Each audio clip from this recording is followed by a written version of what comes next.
Zbardhet emaili me mesazhe kërcënuese që i dërgoheshin qytetarëve në emër të drejtorit të përgjithshëm të policisë së shtetit, Ilir Proda. Në mesazhin dërguar qytetarëve me adresën falso që ju hap Ilir Prodës, shkruhet se në hapësirën e tyre janë gjetur disa krime kibernetike dhe vepra të paligjshme penale të drogës.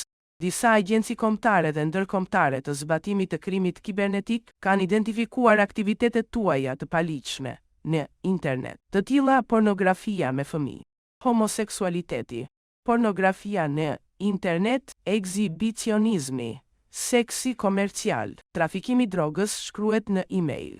Qytetarëve u jepet 24 orë kohë për të paraqitur në selin e policisë, departamentin e krimit kibernetik, ose për të dërguar një email të menjëhershëm pasues. Në të kundërt ndaj tyre, do të bëhej një arrestim i menjëhershëm. Emaili i dërguar qytetarëve me kërkesë të drejtorit të policisë shtetërore të Shqipërisë, Ilir Proda, dhe Autoritetit të Sigurisë Kibernetike të Shqipërisë. Po ju kontaktojmë në lidhje me disa krime kibernetike dhe vepra të paligjshme penale të drogës të gjetura brenda hapësirës suaj kibernetike.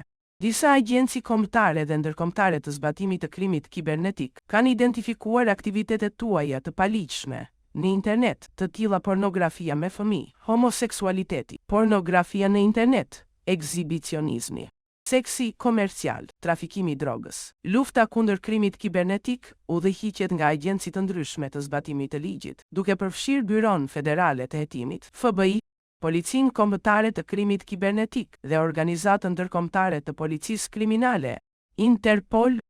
Keni 24 orë kohë për të paraqitur në selin e policisë, departamentin e krimit kibernetik, ose për të dërguar një email të menjëhershëm pasues, përndryshe do të bëhet një arrestim i menjëhershëm. Ju jeni paralajmëruar, Ilir Agim Proda.